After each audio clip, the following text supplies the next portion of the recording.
So today's video is what I learned after selling my entire plant collection. What made me decide to sell my plant room in the first place, I feel there were many contributors and some of them are a little personal and I don't think I'm ready to talk about them just yet. But some of them were kind of just me longing for a sense of change, not just with my space in regards to like plants and stuff like that, but I think it was personal. I feel as if there was something that I was supposed to be doing and I wasn't doing it. So life was just like, girl, I'm gonna help you over here. I was dealing with some family issues as in regards to like family members' health. I was dealing with my personal anxiety, trying to figure out what that was like, what was going on as far as that, and just focusing on myself really. I think there were a couple of moments that kind of made me feel as if I missed plants. I think one of the biggest moments of me realizing that I miss plants was getting on TikTok live with the people that are in my community and seeing them, talk about plants and what plants mean to them. And I kind of just had like a light bulb moment where I was just like, ding. And I was like, you know what? That sounds like me. That sounds exactly why I like plants and why I love plants and why I love being around plants. And I was like, oh my God. My Shayla. Those was my babies.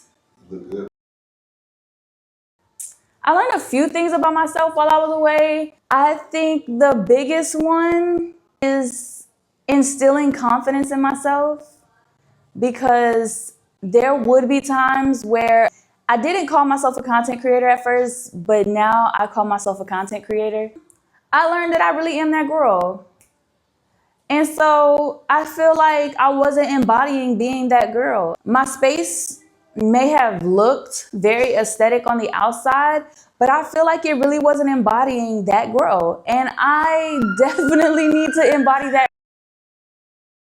Last year, when I built the butterfly plant room, I bought everything, like all the shelves and setups. I just bought them and put them together. And at that point, it was just empty space. This time, while I do want to go ahead and do something similar to that, I do have a plan, an actual blueprint as to how I want to do the plant room. So you will see an influx of shelves first before you see plants.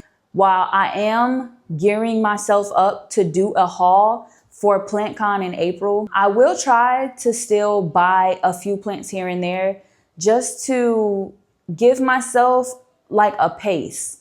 Instead of me just waiting until April and buying a whole bunch of plants, I think it would be smart to pace myself. So I am going to go ahead and start buying plants. I know, I said I wasn't, but I think it would be smart for me to go ahead and do that. Actually giving myself that time and that space to get back into collecting plants and having a full collection. And then once I do get my shelves, I will have a designated spot and space for everything.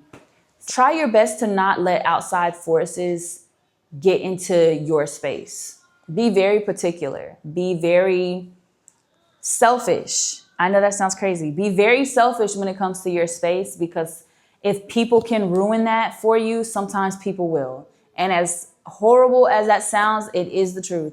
But continue to believe in yourself, continue to grow. Don't be scared of what's coming next.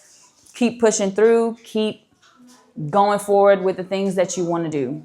Thank you guys for hanging out with your girl, Taylor J. I always appreciate it. Comment below your answers to these questions as well, because I would love to hear your insight. And I value you guys' input into things. Let's go ahead and make this a conversation. I want to hear what you guys have to say. If there's anything personal that you feel like you don't really necessarily want to comment, or any questions that you have, please feel free to DM me. I will get back to you literally as soon as I can. Y'all know y'all girl is a mom.